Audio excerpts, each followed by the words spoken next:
চলো আজকে পনিরের স্টার্টার বানাই। কি কি দিয়ে বানালাম, কি পদ্ধতি করলাম, চলো তোমাদের সঙ্গে শেয়ার করি। অঞ্জনা রান্নাঘরে ওয়েলকাম। আজকে করব পনিরের পুরো একটা নিরামিষ রেসিপি, দেখতে থাকুন। এর জন্য আমার মশলা লাগবে জিরে আর ধনের গুঁড়ো ভাজা, কারি পাতা, গরম মশলা, চিনির গুঁড়ো, গোলমরিচের গুঁড়ো, অল্প করে বিট নুনের নিয়েছি গুঁড়ো, কাশ্মীরি লঙ্কার গুঁড়ো, ধনে পাতা, আর এর মধ্যে দিয়ে দেবো কাঁচা লঙ্কা বাটা, আর দিয়ে দেবো বিট নুন দিয়েছি ওই জন্য অল্প করে লবণ দেব, আর দিয়ে দেবো বিস্কুটের গুঁড়ো অল্প করে। যেমন পনির নেবেন সেরকম আন্দাজে মশলাটা নেবেন আপনারা। এর মধ্যে পুদিনা পাতা দিলে আরও সুন্দর হয়, আমি পুদিনা পাতাটা ব্যবহার করিনি। 1 চামচ সয়া সস ভুল বললাম, চিলি সস, আর দিয়ে দেবো টমেটো সস 2 চামচের মতো। দিয়ে আমরা এগুলো ভালো করে মেখে নেব।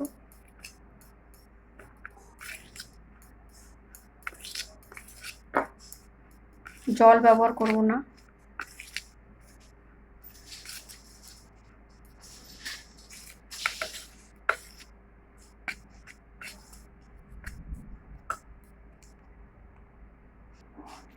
আর দিয়ে দেবো 4 ভাগের 1 ভাগ একটু পাতিলেবুর রস। এটাতে তেঁতুলও গোলা দিতে পারেন, অসুবিধা হবে না। এটা ভালো করে আমি মিক্সারটা মেরে নেব। মিক্স করে নেবো সেটাকে।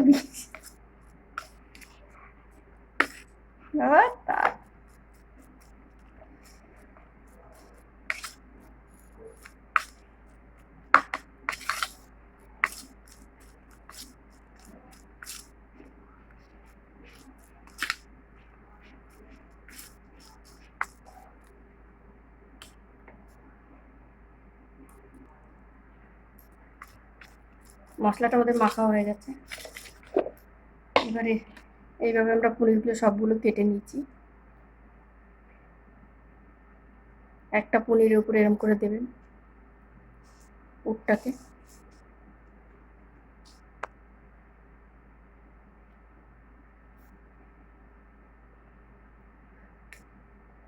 আর একটা পনির দিয়ে এরকম করে চাপা দেবেন।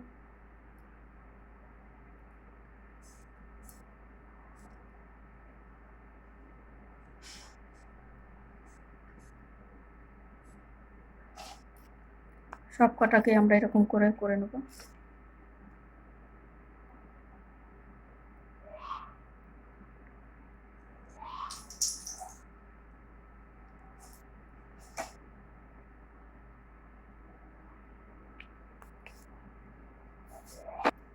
আমাদের সব কটা তৈরি করা হয়ে গেছে।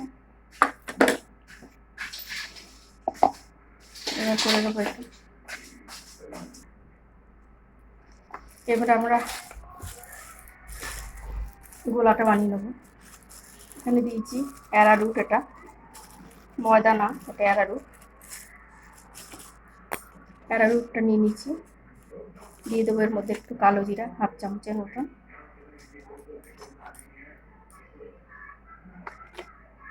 ওই মশলাতে নুন দেওয়া আছে বলে যার জন্য অল্প করে নুন দেবো আমরা।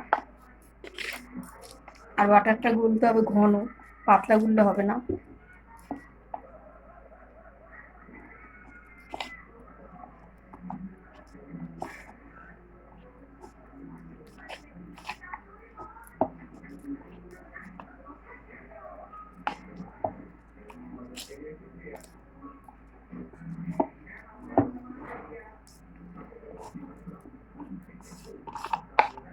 এটা কেমন বসে আছে দেখছেন, ভালো করে গুলে নেবেন।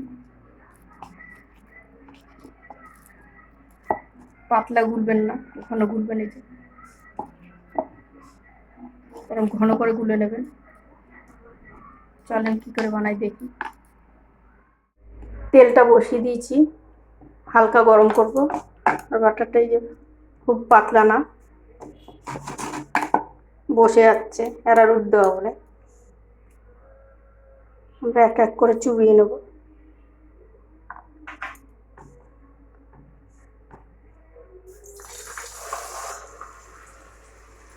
একটা দিয়ে দিয়েছি।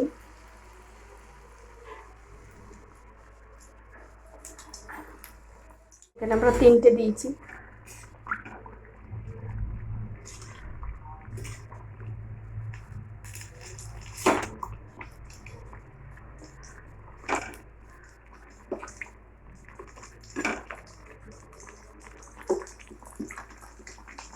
আপনাদের যদি না হয় একটু ময়দা দিয়ে নেবেন, অসুবিধা নেই।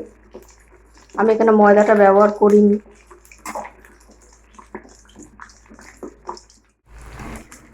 এগুলো আমাদের হয়ে গেছে, নামিয়ে নেবো এবার।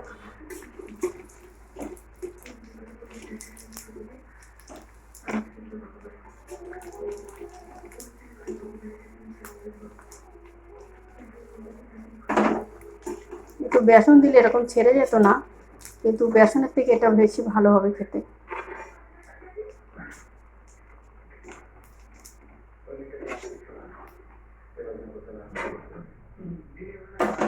এর বাকি কটা আমরা করে নেব।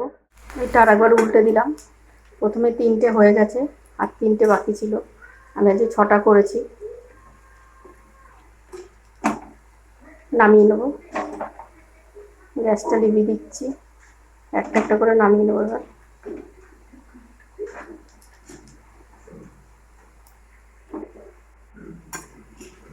এটা একটু কালারফুল হলো, মানে এই কারণে এটার মধ্যে একটু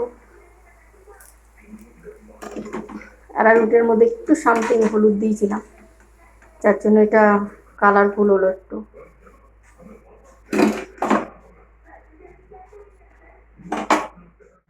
পনিরের শাটার বানিয়েছি, পুরো কমপ্লিট হয়ে গেছে। এরকম করে একবার বানিয়ে খেয়ে দেখবেন কেমন লাগে। রেসিপিটা যদি ভালো লাগে লাইক করবেন, সাবস্ক্রাইব করবেন, ফলো করবেন।